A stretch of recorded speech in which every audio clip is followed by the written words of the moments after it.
ಅರೆ ಅರೆ ತಮ್ಮ, ಭಾನುವಾರ ಇವತ್ತೇನಿನ್ನ ಹಂಗೆ ಕೂತಿದ್ಯಾ? ಸರಿ ಅಣ್ಣ, ನೀನೇ ಹೇಳು ಅಂತಿದ್ಯಾ? ಇವತ್ತು ನಾನೇ ಹೇಳ್ತೀನಿ. ಹೊಸ ವರ್ಷದಲ್ಲಿ ನಮ್ಮ ಚಲನೆ ಹಾಗೂ ಚೆಹರೆಯಿಂದ ಫರಿಷ್ಠೆ ಸ್ವರೂಪದ ಪ್ರತ್ಯಕ್ಷತೆ ಮಾಡಬೇಕಂತೆ. ಇಂದು ಬಾಪ್ತಾದ ತಮ್ಮ ಪರಮಾತ್ಮ ಪಾಲನೆಯ ಅಧಿಕಾರಿ ಮಕ್ಕಳನ್ನ ನೋಡಿ ಹರ್ಷಿತರಾಗ್ತಾ ಇದ್ದಾರೆ. ಎಷ್ಟು ಭಾಗ್ಯವಂತರು ನಾವು, ಯಾರು ಸ್ವಯಂ ಭಗವಂತನ ಪಾಲನೆಯಲ್ಲಿ ಬೆಳೀತಾರೆ. ಪ್ರಪಂಚದವ್ರು ಹೇಳ್ತಾರೆ ನಮ್ಮನ್ನ ಪರಮಾತ್ಮ ಪಾಲನೆ ಮಾಡ್ತಾ ಇದ್ದಾರೆ, ಆದರೆ ತಾವು ಕೆಲವೇ ವಿಶೇಷ ಆತ್ಮರು ಪ್ರಾಕ್ಟಿಕಲ್ನಲ್ಲಿ ಬೆಳೀತಾ ಇದ್ದೀರಾ. ಪರಮಾತ್ಮ ಪಾಲನೆ ಇದೆ, ಪರಮಾತ್ಮ ಶ್ರೀಮತವಿದೆ, ಅದೇ ಶ್ರೀಮತದ ಮೇಲೆ ನಡೀತೀರಾ, ಬೆಳೀತೀರಾ. ಈ ರೀತಿ ತಮ್ಮನ್ನ ವಿಶೇಷ ಆತ್ಮರು ಅಂತ ಅನುಭವ ಮಾಡ್ತೀರಾ. ತಮ್ಮ ಮಹಾನತೆಯನ್ನ ತಿಳ್ಕೊಂಡಿದ್ದೀರಾ. ವರ್ತಮಾನ ಸಮಯವಂತೂ ಬ್ರಾಹ್ಮಣ ಆತ್ಮರು ಮಹಾನ್ ಆಗಿದ್ದೀರಾ, ಹಾಗೂ ಭವಿಷ್ಯದಲ್ಲಿ ಸರ್ವಶ್ರೇಷ್ಠ ಮಹಾನ್ ಆಗಿದ್ದೀರಾ. ದ್ವಾಪರದಲ್ಲೂ ಸಹ ತಮ್ಮ ಜಡಚಿತ್ರಗಳು ಇಷ್ಟೂ ಮಹಾನ್ ಆಗಿರುತ್ತೆ. ಯಾರೇ ನಿಮ್ಮ ಚಿತ್ರದ ಮುಂದೆ ಹೋದರೆ ನಮನ ಮಾಡ್ತಾರೆ. ನಿಮ್ಮ ಮಹಾನತೆ ಇಷ್ಟು ಇದೆ. ಇಂದಿನ ದಿನದವರೆಗೂ ಯಾವುದೇ ಆತ್ಮರನ್ನು ದೇವತೆ ಅಂತ ತಯಾರಿಸಿದ್ರೆ, ಲಕ್ಷ್ಮೀನಾರಾಯಣರನ್ನಾಗಿ ಮಾಡಿದರೆ, ಶ್ರೀರಾಮನನ್ನಾಗಿ ಮಾಡಿದರೆ, ಎಲ್ಲಿಯವರೆಗೆ ಆ ಆತ್ಮ ದೇವತೆಯ ಪಾತ್ರವನ್ನು ಅಭಿನಯಿಸುತ್ತೆ. ಅವರು ಸಾಧಾರಣ ಮನುಷ್ಯರು ಅಂತ ಗೊತ್ತಿದ್ರೂ ಸಹ ಯಾವಾಗ ದೇವತಾ ರೂಪವನ್ನು ಧಾರಣೆ ಮಾಡಿದಾಗ ಆ ಸಾಧಾರಣ ಆತ್ಮವನ್ನು ಸಹ ನಮನ ಮಾಡ್ತಾರೆ. ನಿಮ್ಮ ರೂಪದ ಮಹಾನತೆಯಂತೂ ಇದೆ, ಆದರೆ ನಾಮಧಾರಿ ಆತ್ಮರನ್ನೂ ಸಹ ಮಹಾನ್ ಅಂತ ತಿಳಿತಾರೆ. ಈ ರೀತಿ ಮಹಾನತೆಯ ಅನುಭವ ಮಾಡ್ತೀರಾ, ಒಪ್ಕೊಂಡಿದ್ದೀರಾ, ತಿಳಿತಾ, ಅಥವಾ ಇಮೇಜ್ ರೂಪದಲ್ಲಿ ತಮ್ಮನ್ನ ತಾವು ಅನುಭವ ಮಾಡ್ತೀರಾ? ಏಕೆಂದರೆ ಮೂಲ ಆಧಾರವಾಗಿದೆ ಅನುಭವ ಮಾಡೋದು ಅಂತ ಬಾಬಾ ಹೇಳ್ತಾ ಇದ್ದಾರೆ ತಮ್ಮ. ಓಂ ಶಾಂತಿ ಅಣ್ಣ. ಅಣ್ಣ, ಇವತ್ತು ಬಾಬಾ ಹೇಳ್ತಿದ್ದಾರೆ, ಅಮೃತ ವೇಳೆಯಿಂದ ಹಿಡಿದು ಪ್ರತಿಯೊಂದು ಚಲನೆಯನ್ನು ಪರಿಶೀಲಿಸ್ಕೊಳ್ಳಿ. ನಮ್ಮ ದೃಷ್ಟಿ ಅಲೌಕಿಕವಾಗಿದೆಯೇ? ಚಹರೆ ಪೋಸ್ ಸದಾ ಹರ್ಷಿತವಾಗಿದೆಯೇ? ಏಕರಸ ಅಲೌಕಿಕವಾಗಿದೆಯೇ? ಅಥವಾ ಸಮಯ ಪ್ರತಿ ಸಮಯ ಬದಲಾಗುತ್ತಾ ಇರುತ್ತದೆಯೇ? ಕೇವಲ ಯೋಗದಲ್ಲಿ ಕುಳಿತು ಸಮಯ ಅಥವಾ ಯಾವುದಾದರೂ ವಿಶೇಷ ಸೇವೆಯ ಸಮಯ ಅಲೌಕಿಕ ಸ್ಮೃತಿ ಹಾಗೂ ವೃತ್ತಿ ಇರುತ್ತದೆಯೇ? ಅಥವಾ ಸಾಧಾರಣ ಕಾರ್ಯ ಮಾಡುತ್ತಾ ಸಹ ಚಹರೆ ಹಾಗೂ ಚಲನೆ ವಿಶೇಷವಾಗಿರುತ್ತದೆಯೇ? ಯಾರೇ ನಿಮ್ಮನ್ನು ನೋಡಿದರೆ ಕೆಲಸ ಕಾರ್ಯದಲ್ಲಿ ವ್ಯಸ್ತರಾಗಿದ್ದರೂ, ಯಾವುದೇ ಏರುಪೇರಿನ ಮಾತಿನಲ್ಲಿ ಇದ್ದರೂ ಸಹ ತಮ್ಮನ್ನು ಅಲೌಕಿಕ ಎಂದುಕೊಳ್ಳುತ್ತಾರೆಯೇ? ಚೆಕ್ ಮಾಡಿ.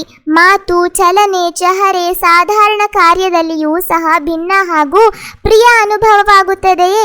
ಯಾವುದೇ ಸಮಯ ಇದ್ದಕ್ಕಿದ್ದಂತೆ ಯಾವುದೇ ಆತ್ಮ ನಿಮ್ಮ ಸಮ್ಮುಖದಲ್ಲಿ ಬಂದು ಬಿಟ್ಟರೆ ನಿಮ್ಮ ಪ್ರಕಂಪನಗಳಿಂದ, ಚಲನೆ, ಮಾತಿನಿಂದ ಇವರು ಅಲೌಕಿಕ ಫರಿಷ್ಠೆಗಳಾಗಿದ್ದಾರೆ ಎಂದು ತಿಳಿಯುತ್ತಾರೆಯೇ? ಯಾಕೆ ಅಂದರೆ ಇಂದಿನ ದಿನ ಸಂಗಮದ ದಿನವಾಗಿದೆ. ಹಳೆಯದ್ದು ಹೋಗುತ್ತಿದೆ, ಹೊಸದು ಬರುತ್ತಿದೆ ಎಂದ ಮೇಲೆ ಯಾವ ನವೀನತೆ ವಿಶ್ವದ ಎದುರು ಕಾಣಿಸಬೇಕು? ಅಂತರಾಳದಲ್ಲಿ ನೆನಪಿರುತ್ತದೆಯೇ ಅಥವಾ ತಿಳಿದುಕೊಳ್ಳುವುದು ಅದು ಬೇರೆ ಮಾತಾಗಿದೆ. ಆದರೆ ಸ್ಥಾಪನೆಯ ಸಮಯವನ್ನು ಯೋಚಿಸಿ. ಎಷ್ಟು ಸ್ಥಾಪನೆಯ ಸಮಯ ಕಳೆದು ಹೋಯಿತು? ಕಳೆದು ಹೋದ ಸಮಯ ಪ್ರಮಾಣ ಬಾಕಿ ಎಷ್ಟು? ಸ್ವಲ್ಪ ಸಮಯ ಉಳಿದುಕೊಂಡಿದೆ. ಯಾವ ಅನುಭವ ಆಗಬೇಕಾಗಿದೆ? ಬಾಪ್ ದಾದಾರವರು ತಿಳಿದಿದ್ದಾರೆ. ಬಹಳ ಒಳ್ಳೆಯ ಪುರುಷಾರ್ಥವನ್ನು ಮಾಡ್ತಾ ಇದ್ದಾರೆ, ಹಾರುತ್ತಲೂ ಇದ್ದಾರೆ. ಆದರೆ ಬಾಪ್ ದಾದಾರವರು ಈ 21ನೇ ಶತಮಾನದಲ್ಲಿ ನವೀನತೆಯನ್ನು ನೋಡಲು ಬಯಸುತ್ತಾರೆ. ಈಗ ನಮ್ಮ ಟಾಪಿಕ್ ಇದೆ ಸಮಯದ ಕರೆ ಎಂದ ಮೇಲೆ, ಈಗ ಸಮಯದ ಕರೆ ತಾವು ವಿಶೇಷ ಮಹಾನ್ ಆತ್ಮಗಳ ಪ್ರತಿ ಇದೇ ಆಗಿದೆ. ಈಗ ಫರಿಷ್ಠೆ ಅರ್ಥಾತ್ ಅಲೌಕಿಕ ಜೀವನದ ಸ್ವರೂಪದಲ್ಲಿ ಕಾಣಿಸಲಿ ಆಗುವುದಕ್ಕೆ ಸಾಧ್ಯನಾ? ಟೀಚರ್ಸ್ ಹೇಳಿ, ಯಾವಾಗ ಆಗುವುದಕ್ಕೆ ಸಾಧ್ಯನಾ? ಇದಂತೂ ಬಹಳ ಒಳ್ಳೆಯ ಮಾತು. ಯಾವಾಗ ಆಗುವುದು? 1 ವರ್ಷ ಬೇಕೇ? 2 ವರ್ಷ ಪೂರ್ತಿಯಾಗಿ ಬಿಡಬೇಕೇ? ಯಾರು ತಿಳಿತೀರಾ? ಸ್ವಲ್ಪ ಸಮಯವಂತೂ ಬೇಕು. ಹೋಗ್ಲಿ, 1 ವರ್ಷವಲ್ಲ, 6 ತಿಂಗಳು, 6 ತಿಂಗಳಲ್ಲ, 3 ತಿಂಗಳು ಬೇಕೇ? ಇದರಲ್ಲಿ ಕೈ ಎತ್ತುತ್ತಿಲ್ಲ. ನಿಮ್ಮ ಸ್ಲೋಗನ್ ಏನು ನೆನಪಿದೆಯೇ? ಈಗಿಲ್ಲದಿದ್ದರೆ ಮತ್ತಿನ್ನೆಂದಿಗೂ ಇಲ್ಲ. ಈ ಸ್ಲೋಗನ್ ಯಾರ್ದು? ಬ್ರಾಹ್ಮಣರದ್ದು ಅಥವಾ ದೇವತೆಗಳದ್ದು? ಬ್ರಾಹ್ಮಣರದ್ದಾಗಿದೆ ಅಲ್ವಾ? ಈ ಹೊಸ ಶತಮಾನದಲ್ಲಿ ಬಾಪ್ ದಾದಾರವರು ಇದನ್ನೇ ನೋಡುವುದಕ್ಕೆ ಬಯಸ್ತಾರೆ. ಏನೇ ಆಗಲಿ ಆದರೆ ಅಲೌಕಿಕತೆ ಹೋಗ್ದಲೇ ಇರಲಿ. ಇದಕ್ಕಾಗಿ ಕೇವಲ 4 ಶಬ್ದಗಳ ಗಮನ ಇಡಬೇಕು. ಅದ್ಯಾವುದೋ ಆ ಮಾತುಗಳು ಹೊಸದಲ್ಲ, ಹಳೆಯದೇ, ಕೇವಲ ರಿವಿಷನ್ ಮಾಡಿಸುತ್ತಿದ್ದಾರೆ. ಒಂದು ಮಾತು ಶುಭಚಿಂತಕ, 2ನೇದು ಶುಭಚಿಂತನೆ, 3ನೇದು ಶುಭ ಭಾವನೆ. ಇವರು ಬದಲಾದರೆ ನಾನು ಬದಲಾಗ್ತಾನೆ ಎಂಬ ಭಾವನೆ ಬೇಡ. ಅವರ ಪ್ರತಿನೂ ಸಹ ಶುಭ ಭಾವನೆ, ತಮ್ಮ ಪ್ರತಿನೂ ಸಹ ಶುಭ ಭಾವನೆ. 4ನೇದು ಶುಭ ಶ್ರೇಷ್ಠ ಸ್ಮೃತಿ ಹಾಗೂ ಸ್ವರೂಪ. ಕೇವಲ ಒಂದು ಶಬ್ದವನ್ನು ನೆನ್ಪಿಟ್ಕೊಳ್ಬೇಕು. ಇದರಲ್ಲಿ 4 ಮಾತುಗಳು ಬಂದ್ಬಿಡುತ್ತೆ. ಕೇವಲ ನಾವು ಎಲ್ಲದರಲ್ಲಿಯೂ ಶುಭ ಶಬ್ದವನ್ನು ಸ್ಮೃತಿಯಲ್ಲಿಟ್ಕೊಳ್ಬೇಕು. ಇದನ್ನಂತೂ ಬಹಳ ಬಾರಿ ಕೇಳಿದ್ದೇವೆ, ಬಹಳ ಬಾರಿ ಹೇಳಿದ್ದೇವೆ. ಈಗ ಸ್ವರೂಪದಲ್ಲಿ ತರುವ ಗಮನವನ್ನು ಇಡಬೇಕು. ಬಾಪ್ ದಾದಾರವರು ತಿಳಿದಿದ್ದಾರೆ, ನೀವೇ ತಯಾರಾಗಬೇಕು. ಮತ್ತು ಮುಂದೆ ಯಾರು ಬರುವವರಿದ್ದಾರೆ ಅವರಂತೂ ಸಾಕಾರ ರೂಪದಲ್ಲಿ ನಿಮ್ಮನ್ನೇ ನೋಡ್ತಾರೆ ಅಂತ ಬಾಬಾ ಹೇಳ್ತಾರೆ ತಮ್ಮ. ಅಣ್ಣ, ಬಾಬಾ ಹೇಳ್ತಿದ್ದಾರೆ, ಸಮಯ ಅನುಸಾರ ಸಮಾವೇಶ ಮಾಡಿಕೊಳ್ಳುತ್ತೀರಿ, ಆದರೆ ಮತ್ತೆ ಸಮಯ ಬಂದಾಗ ಹೊರಬರುತ್ತದೆ. ಆದ್ದರಿಂದ ಯಾವ 4 ಮಾತುಗಳನ್ನು ಬಾಪ್ ದಾದಾರವರು ಹೇಳಿದರು ಅದು ಸದಾ ನಡೆಯುವುದಿಲ್ಲ. ಒಂದು ವೇಳೆ ತಿಳಿದುಕೊಳ್ಳಿ, ಮನಸ್ಸಿನಲ್ಲಿ ಪ್ಲೇಟ್ ಅಥವಾ ಕಾಗದ ಪೂರ್ತಿಯಾಗಿ ಸ್ವಚ್ಛವಾಗಿಲ್ಲ, ಪೂರ್ತಿಯಾಗಿ ಅಳಿಸಿಲ್ಲ ಎಂದರೆ ಅದರ ಮೇಲೆ ಒಂದು ವೇಳೆ ಬೇರೆ ಏನಾದರೂ ಬರೆಯಲು ಹೋದರೆ ಸ್ಪಷ್ಟವಾಗಿ ಇರುತ್ತದೆಯೇ? ಅರ್ಥಾತ್ ಸರ್ವಗುಣ ಶಕ್ತಿಗಳ ಧಾರಣೆ ಮಾಡಲು ಬಯಸಿದರೂ ಸಹ ಸದಾ ಹಾಗೂ ಸಂಪೂರ್ಣ ಪರ್ಸೆಂಟೇಜ್ನಲ್ಲಿ ಆಗುವುದೇ. ಸಂಪೂರ್ಣ ಸ್ವಚ್ಛವಾಗಿರಬೇಕು, ಶುದ್ಧವಾಗಿರಬೇಕು. ಆಗಲೇ ಈ ಶಕ್ತಿಗಳನ್ನು ಸಹಜವಾಗಿ ಕಾರ್ಯದಲ್ಲಿ ತೊಡಗಿಸಬಹುದು. ಇದೇ ಕಾರಣವಾಗಿದೆ ಬಹುತೇಕರ ಸ್ಲೇಟ್ ಸ್ವಚ್ಛ ಹಾಗೂ ಶುದ್ಧವಾಗಿಲ್ಲ. ಸ್ವಲ್ಪವೂ ಸಹ ಕಳೆದು ಹೋದ ಮಾತುಗಳು ಅಥವಾ ಕಳೆದ ಚಲನೆ, ವ್ಯರ್ಥ ಮಾತುಗಳು ಹಾಗೂ ವ್ಯರ್ಥ ಚಲನೆ ಸೂಕ್ಷ್ಮ ರೂಪದಲ್ಲಿ ಸಮಾವೇಶವಾಗಿರುತ್ತದೆ ಎಂದರೆ ನಂತರ ಸಮಯದಲ್ಲಿ ಸಾಕಾರ ರೂಪದಲ್ಲಿ ಬಂದು ಬಿಡುತ್ತೆ. ಎಂದ ಮೇಲೆ ಸಮಯ ಅನುಸಾರ ಮೊದಲೇ ಪರಿಶೀಲಿಸಿಕೊಳ್ಳಿ, ತಮ್ಮನ್ನು ತಾವು ಪರಿಶೀಲಿಸಿಕೊಳ್ಳಿ. ಬೇರೆಯವನು ಪರಿಶೀಲಿಸಲು ಹೋಗಬೇಡಿ. ಯಾಕೆಂದರೆ ಅನ್ಯರನ್ನು ಪರಿಶೀಲಿಸುವುದು ಸಹಜ ಎನಿಸುತ್ತೆ, ತನ್ನನ್ನು ಪರಿಶೀಲನೆ ಮಾಡಿಕೊಳ್ಳುವುದು ಕಷ್ಟ ಎನಿಸುತ್ತೆ. ಚೆಕ್ ಮಾಡಿಕೊಳ್ಳಿ, ತಮ್ಮ ಮನಸ್ಸಿನ ಪ್ಲೇಟ್ ವ್ಯರ್ಥದಿಂದ ಹಾಗೂ ಕಳೆದು ಹೋದ ಮಾತುಗಳಿಂದ ಸಂಪೂರ್ಣ ಸ್ವಚ್ಛವಾಗಿದೆಯೇ? ಎಲ್ಲಕ್ಕಿಂತ ಸೂಕ್ಷ್ಮ ರೂಪದಲ್ಲಿ ಪ್ರಕಂಪನಗಳ ರೂಪದಲ್ಲಿ ಉಳಿದುಕೊಂಡು ಬಿಡುತ್ತದೆ. ಫರಿಷ್ಠೆ ಅರ್ಥಾತ್ ಸಂಪೂರ್ಣ ಶುದ್ಧ ಹಾಗೂ ಸ್ವಚ್ಛ.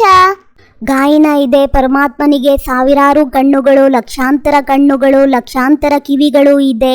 ಈಗ ನಿರಾಕಾರ ಹಾಗೂ ಅವ್ಯಕ್ತ ಬ್ರಹ್ಮ ಇಬ್ಬರು ಜೊತೆ ನೋಡ್ಬೋದು. ಯಾರೇ ಎಷ್ಟೇ ಮುಚ್ಚಿಟ್ಟರೂ ರಾಯಲ್ಟಿಯಿಂದಲೂ ಮುಚ್ಚಿಡುತ್ತಾರೆ. ಸಾಧಾರಣವಲ್ಲ.